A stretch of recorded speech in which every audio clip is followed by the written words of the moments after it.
하옵나이다. 아멘.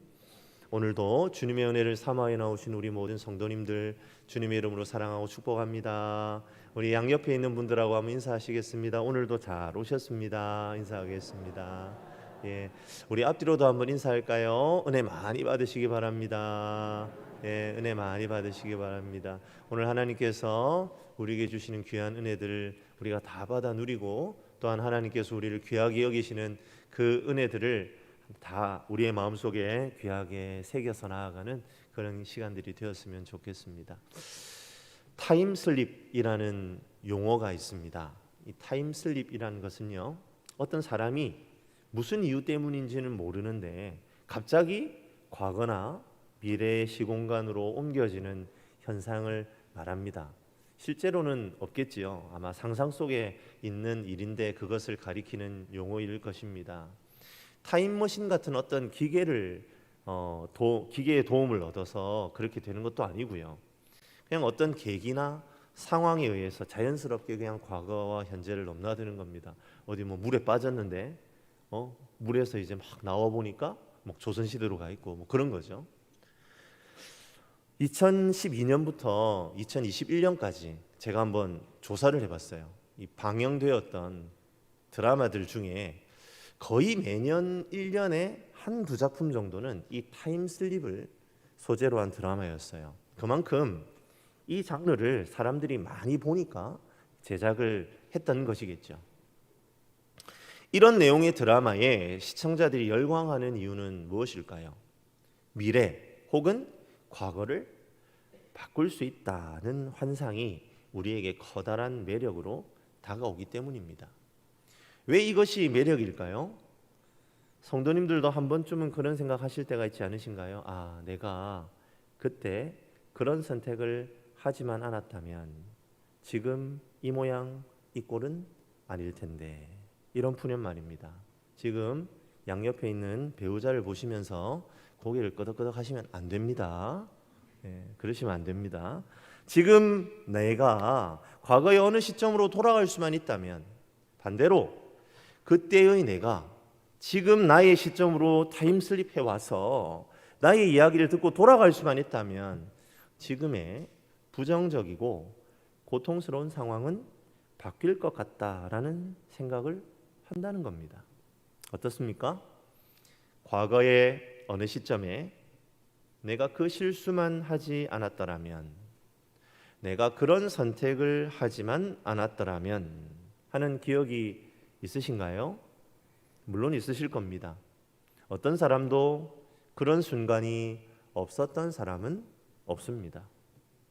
드라마의 주인공이 되어서 그 시간으로 타임슬립해서 그때의 그 부정적인 상황들을 바꾸어 버리고 지금과는 전혀 다른 삶을 살고 싶다는 간절한 소원이 우리에게 있습니다. 하지만 우리가 여기에서 생각해 보아야 하는 것이 하나 있죠. 그것은 무엇입니까? 과거의 부정적인 것들을 바꾸어 버리고 싶다라는 생각을 가지고 우리의 과거를 바라보려 한다는 것 자체가 우리의 인생의 주인이 바로 나 자신이다라는 그러한 자기 중심적인 태도의 결과다라는 것을 말입니다. 나의 선택이 나의 삶을 좌우한다는 믿음이 깔려 있는 거예요. 내가 그때 그런 선택을 하지만 않았더라면 내가 지금 괜찮을 건데 라는 생각이, 그 밑바닥에 어떤 생각을 가지고 있다고요? 자기 중심적인 생각, 내가 모든 삶을 좌지우지할 수 있다라는 그 믿음이 깔려 있는 겁니다. 그런데 말이죠, 사랑하는 성도 여러분, 정말 그렇습니까? 결코 그렇지 않다라는 것을 그리스도인이라면 인정할 수 있어야 합니다. 나의 선택이 나의 삶을 좌우하는 것 아닙니다. 그렇다면 무엇입니까? 하나님의 선택이 나의 삶을 좌우합니다. 무슨 말입니까? 만약 지금 내가 고난 가운데 있다면 그 고난의 이유가 나의 잘못된 선택에 있지 않다는 말입니다. 지금 나의 고난은 분명 하나님의 계획 안에 있습니다. 이것에 대한 신뢰가 없다면 지금 내가 당하는 고난에 대해 해석할 방향을 잃어버리고 계속 나 자신만 탓하다가 인생을 허비할 수밖에 없습니다. 하지만 지금 이 고난이 하나님의 계획하심 안에 있고 하나님의 놀라운 기적을 만나는 축복의 통로라는 사실을 깨달을 때에 우리는 인내의 수고로 하나님의 일하심을 경험하게 될 것입니다. 이 시간 오늘 우리가 살펴보기를 원하는 이 시편 107편의 말씀을 통해 우리의 고난 가운데 섭리하시고 일하시는 그 하나님을 누리고 경험하는 저와 여러분들이 되시기를 주님의 이름으로 간절히 축복합니다. 이 세상 어떤 사람이라도 자신의 인생이 참으로 평안하고 기쁨으로 충만하기를 원하지 않는 사람은 없을 겁니다. 그리고 성경은 우리에게 그런 삶을 약속하고 있는 것처럼 보여요. 우리 30절입니다. 같이 한번 한 목소리로 읽어보겠습니다. 그들이 평온함으로 말미암아 기뻐하는 중에 여호와께서 그들이 바라는 항구로 인도하시는도다. 우리가 이 한 구절만 떼어놓고 보면 하나님의 뜻은 우리의 삶을 평온한 가운데에 우리가 기대하고 바라는 소원의 항구로 인도하시는 데 있는 듯합니다. 하지만 여기 이 자리에 예배하러 나오신 우리 모든 성도님들께 한번 질문해 보겠습니다.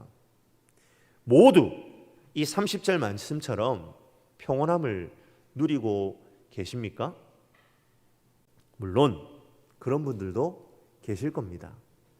하지만 아마도 대부분이 그렇지 못하실 것 같아요.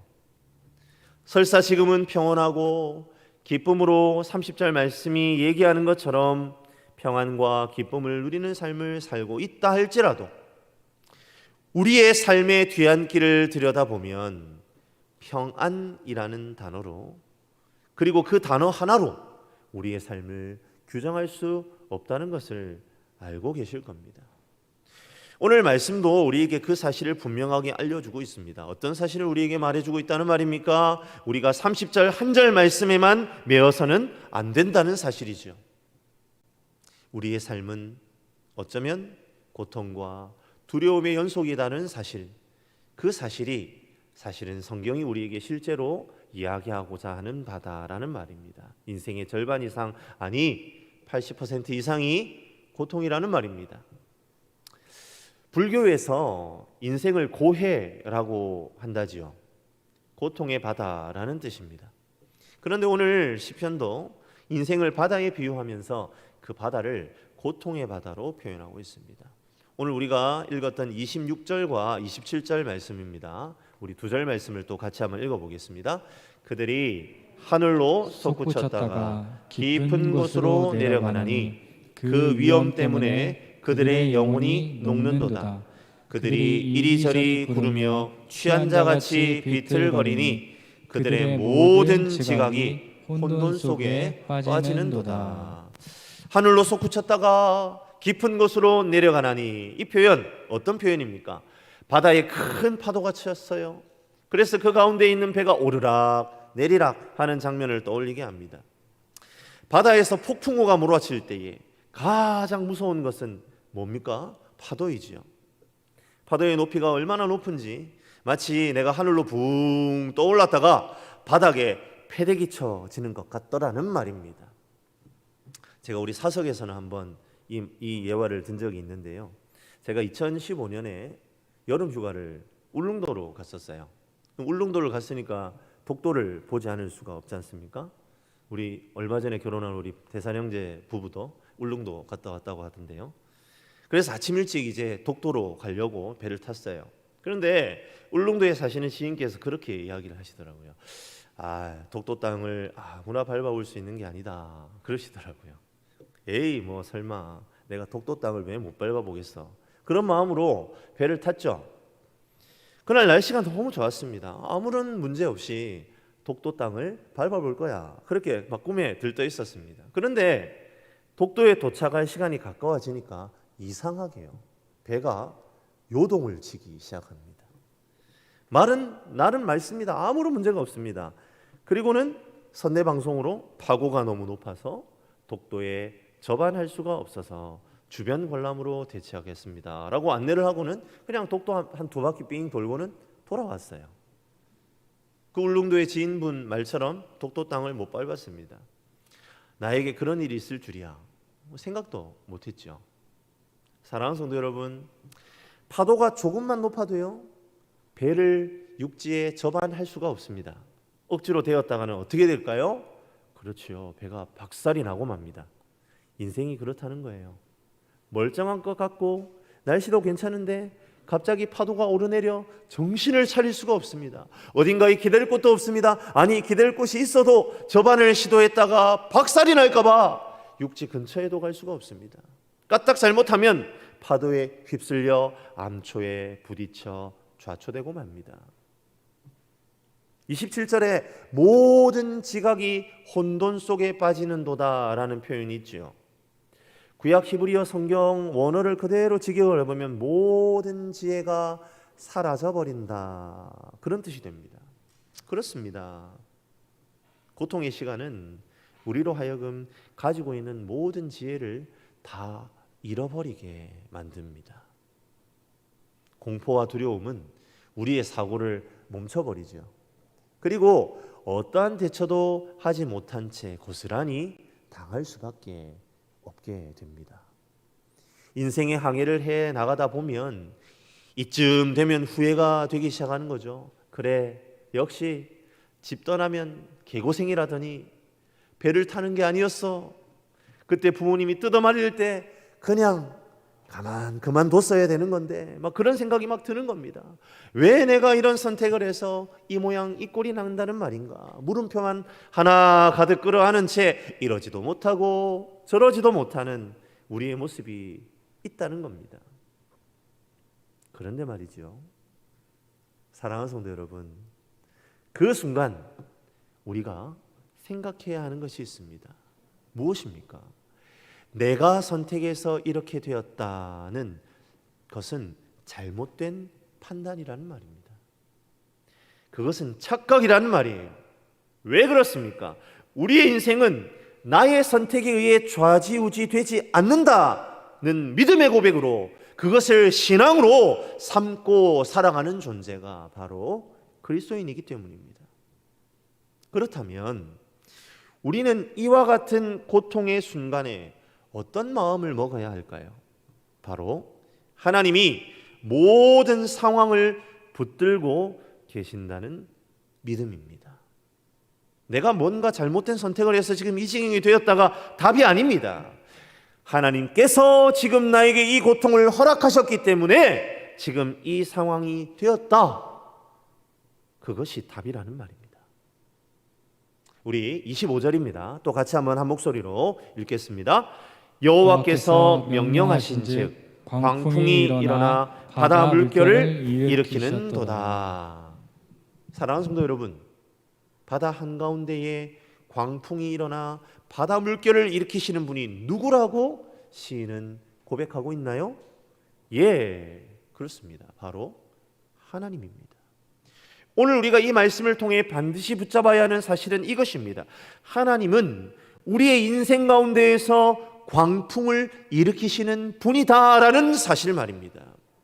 하나님은 광풍을 일으키셔서 하나님의 백성들을 곤경에 빠뜨리기도 한다는 겁니다. 이쯤 되면 우리 성도님들 이렇게 질문하실 수 있을 것 같아요. 목사님, 우리 하나님 정말 잔인하시네요.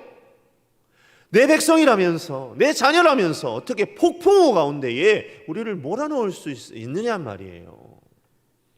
하늘과 땅을 오르내리는 것 같은, 지혜가 다 날아가 버릴 것 같은 고통을 어떻게 우리 주님께서 나에게 허락하실 수 있느냐 항변할 수도 있습니다.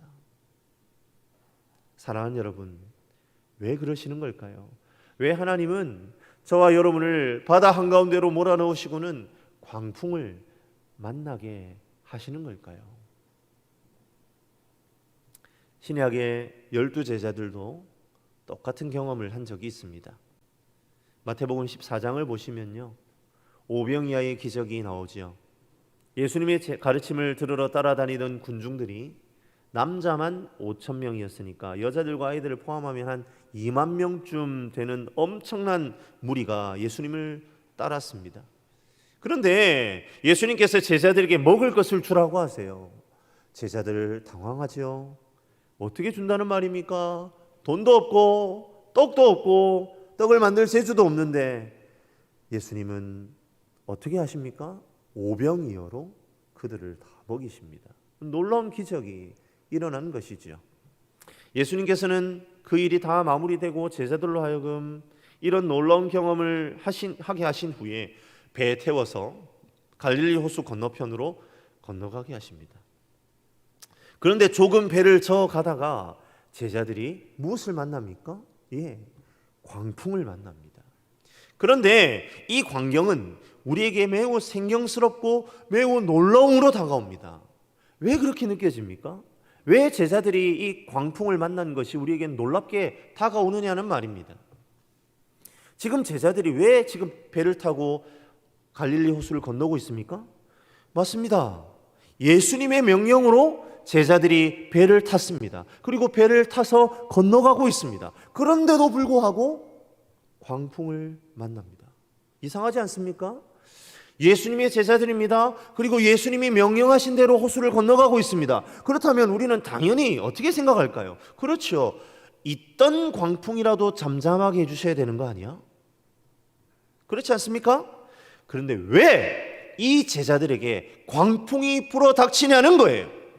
아마 제자들도 그런 생각에 마음이 많이 무거웠을 것 같아요. 아니, 예수님이 배 저 건너가라고 했는데 광풍이라니, 풍랑이라니, 갖은 원망을 쏟아놓지 않았겠습니까?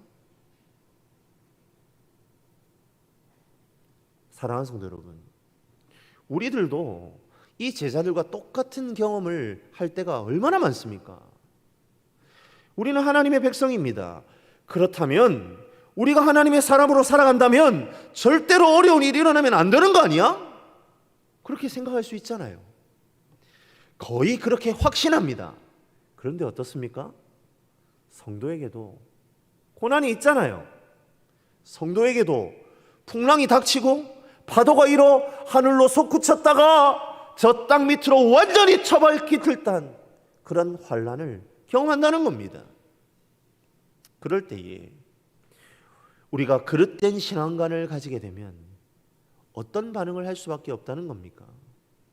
내가 성도라면 하나님이 지켜주시고 어떤 고통도 없어야 하는 거 아니야? 그렇게 생각하다가 결국 우리의 실수, 우리의 과거의 잘못된 선택에만 시선을 고정하는 실수를 범하게 됩니다.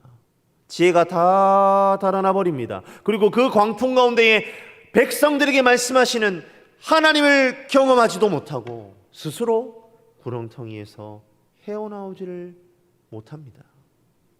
사랑하는 성도 여러분, 하지만 우리와 다른 하나님의 시선을 의식해야 합니다. 하나님의 백성들은 평탄함만을 기대해서는 안 된다라는 것이 오히려 하나님의 뜻입니다. 하나님은 오히려 하나님의 백성들로 하여금 어려움과 위기를 만나도록 섭리하십니다. 우리의 이성으로는 이해가 되지 않습니다. 그래서 때로는 하나님이 나를 사랑하시지 않는 증거로 환난과 고난을 들먹이기도 합니다. 하지만 우리는 성도들의 이 고난 가운데에서, 이 성도들을 고난 가운데에서 만나주시는 하나님의 섭리가 있다라는 것을 믿어야 한다는 말입니다. 그런데 말입니다, 여전히 우리는 하나님이 살아계시고 날 자녀로 생각하신다면 나한테 이럴 수는 없다, 이러고 있는 겁니다. 하나님이 사랑이시라면 나한테 이런 일은 일어나면 안 된다고 생각합니다. 다시 한번 말씀드립니다. 성경은 우리에게 그렇게 이야기하지 않습니다. 오히려 우리가 고난당하는 것이 하나님의 백성의 증거라고 말합니다. 왜 그렇습니까? 왜 하나님께서는 하나님의 백성들에게 광풍을 만나게 하시는 걸까요? 그리고 성도가 광풍을 만나는 것이 왜 그의 백성됨의 증거가 된다는 말입니까? 24절입니다. 우리 한번 한 목소리로 같이 한번 읽어보겠습니다. 여호와께서 행하신 일들과 그의 기이한 일들을 깊은 바다에서 보나니. 아멘. 사랑하는 성도 여러분, 하나님의 기이한 일하심을 만나는 방법이 무엇이라고 오늘 시인은 우리에게 고백하고 있습니까? 그렇습니다. 바로 하나님의 광풍입니다.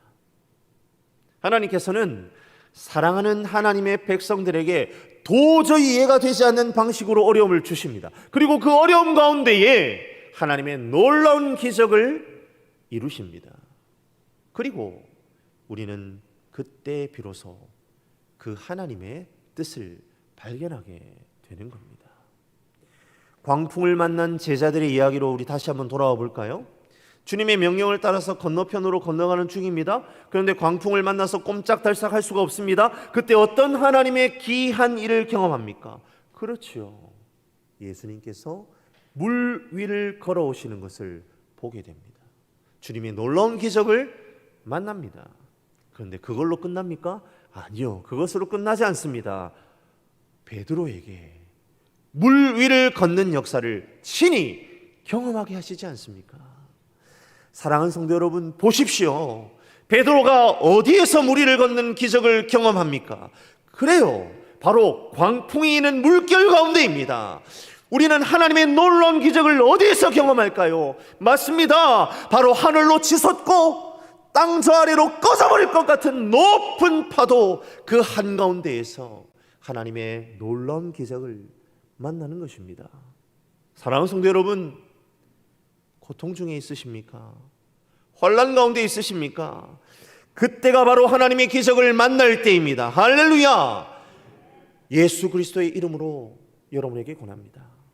고통과 환난의 때가 하나님의 기적을 만날 때임을 믿음으로 붙잡는 저와 여러분들이 되시기를 주님의 이름으로 간절히 축복합니다. 아멘.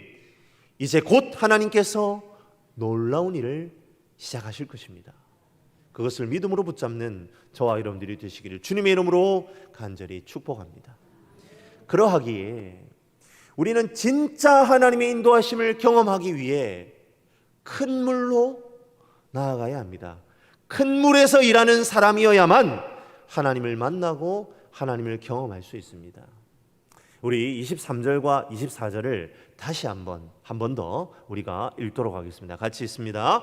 배들을 바다에 띄우며 큰 물에서 일하는 자는 여호와께서 행하신 일들과 그의 기이한 일들을 깊은 바다에서 보나니. 아멘. 무엇을 얘기하고 있습니까? 큰 바다로 나아가면 어떤 일이 우리에게 일어난다고요? 그곳에 가야만 출렁이는 파도가 있고 도저히 감당할 수 없는 어려움이 있고, 그런데 그 어려움만 있다는 겁니까? 아닙니다. 배를 띄워 바다로 나아가야만, 큰 물에서 일하는 사람이어야만 여호와의 행하시는 일들과 그의 기이한 일을 보는 것입니다. 얕은 물가에서 만날 수 없습니다. 볼 수 없습니다. 어디에서입니까? 깊은 바다에서 보는 것입니다. 저는 시편 107편 23절과 24절 이 말씀을 볼 때마다 찬송가 302장 3절 가사가 떠올라요. 많은 사람이 얕은 물가에서 저 큰 바다 가려다가 찰싹거리는 작은 파도 보고 마음 약하여 못 가네. 딱 어울리지 않습니까?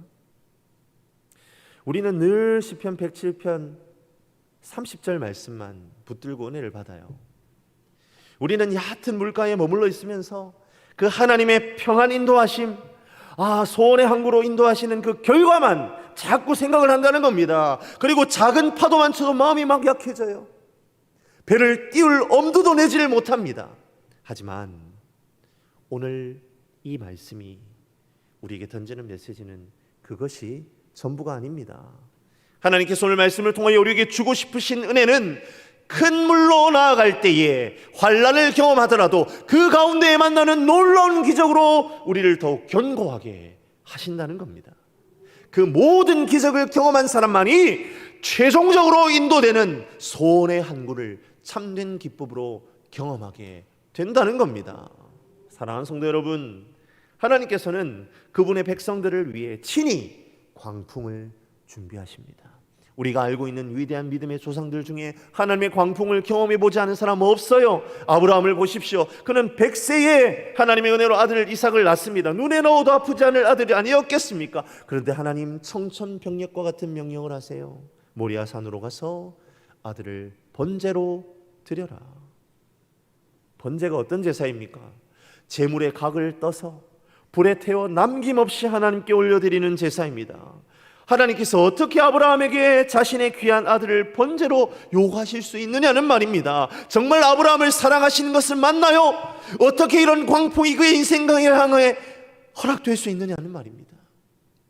하지만 아브라함 어떻게 합니까? 순종합니다. 그 광풍을 있는 그대로 받아들입니다. 아들과 번제했을 땔감을 가지고 모리아산으로 올라갑니다. 장작을 버려놓고 이삭을 묶고 올린 다음 칼로 내려치려는 순간 아브라함을 다급히 부르시는 주님의 음성이 들리지요.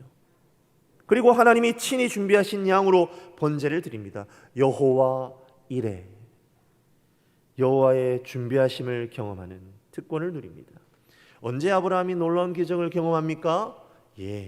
모리아산 번제단이라는 큰 물에 나아갔을 때입니다. 야곱의 아들 요셉, 하나님의 광풍을 경험한 사람입니다.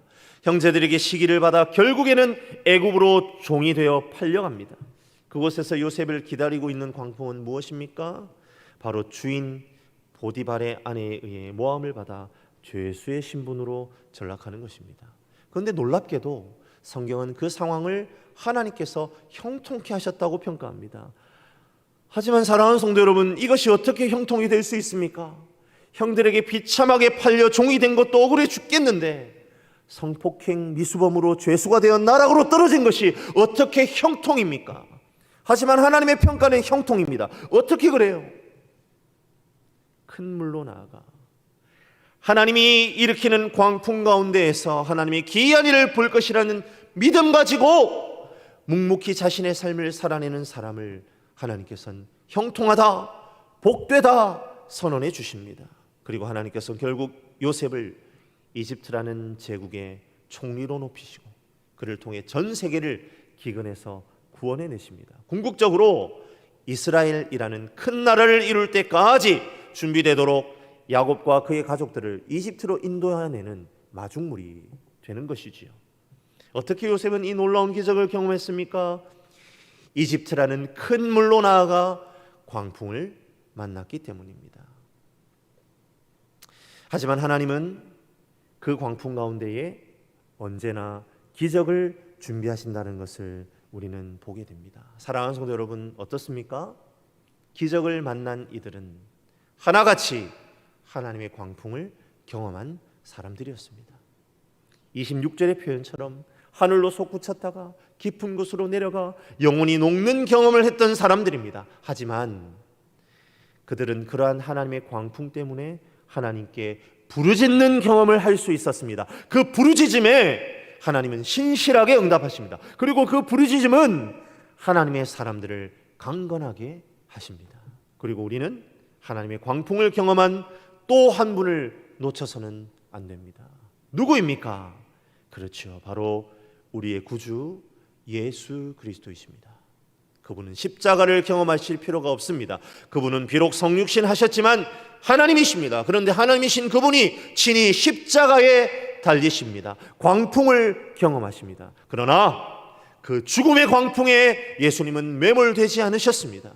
그 십자가의 광풍 속에 숨겨두신 하나님의 놀라운 구원의 기적, 부활을 경험하십니다. 그 부활의 첫 열매가 되셔서 사막의 권세를 이기시고 이 세상 모든 이들을 소원의 항구로 인도하십니다. 영생과 부활의 소원을 우리 모두에게 선물하십니다. 그 선물의 수혜자가 바로 저와 여러분인 줄을 믿으시기를 바랍니다. 말씀을 마무리합니다. 시편 107편 23절부터 30절은 하나님께서 그의 사랑하시는 백성들을 어떻게 강한 군사로 키우시고 하나님이 주실 만한 아름다운 복된 곳으로 인도하는지를 가르쳐주는 하나님의 마스터 플랜입니다. 하나님의 기적을 만나는 축복의 통로입니다. 사랑하는 성도 여러분, 지금의 고난을 과거에 내가 잘못된 선택을 했기 때문이다라고 거듭하여 자책하는 것은 결코 건강한 성도의 태도가 아닙니다. 지금의 고난은 이유가 있습니다. 지금의 환난은 하나님의 일하심을 경험할 절호의 기회입니다. 고난 중에 있으십니까? 그 고난의 광풍이 하나님의 광풍이라 느껴지십니까? 그렇다면 우리 기뻐합시다. 하나님께서 사랑하는 저와 여러분을 다루어 보고 계시는 것입니다. 하나님의 작정하신 때가 지나가면 곧 하나님께서 그 광풍을 잔잔하게 하실 것입니다. 하나님의 기이한 일을 경험하게 하실 것입니다. 비록 술에 취한 사람처럼 비틀거리며 중심을 못 잡고 휘청거리는 시간이 있었다 할지라도 하나님은 하나하나 회복시키시고 우리로 하여금 기쁨의 제사를 드리게 하실 것입니다. 사랑하는 성도 여러분, 고난의 시간을 지날 힘은 어디에 있습니까? 이 세상에는 없습니다. 그 바다 한가운데에는 없습니다. 높은 파도, 큰 물결, 나를 집어삼킬 것 같은 공포만이 이 세상에 존재합니다. 도대체 그 힘은 어디에 있습니까? 바로 하나님의 은혜입니다. 우리는 그 은혜를 어떻게 만날까요? 하나님이 아니면 나의 한 호흡도 감당할 수 없음을 철저하게 고백할 때입니다. 나의 모든 주권을 하나님께 기꺼이 내어드릴 때입니다. 하나님의 은혜가 아니면 살 수가 없습니다. 오직 하나님의 인자하신 손길만이 나를 구원하실 수 있습니다. 절절하게 부르짖는 우리의 고백만이 우리를 건질 수 있습니다. 고난 중에 있으십니까? 주님을 바라봅시다. 내가 잘못된 선택을 해서 이 모양이다, 그런 어리석은 말 다 던져버리고 오직 하나님의 긍휼을 구합시다. 그때에 하나님 우리를 그의 백성들이 바라는 항구, 그 소원의 항구로 인도하실 것입니다. 용기를 가지고 하나님이 주시는 시련을 믿음으로 헤쳐나가 주님의 큰 복을 받아 누리는 저와 여러분들이 되시기를 주님의 이름으로 간절히 축원합니다. 우리 시간에 간절한 마음으로 한번 기도하며 나아가기를 원합니다. 우리 통성으로 한번 기도합시다. 하나님,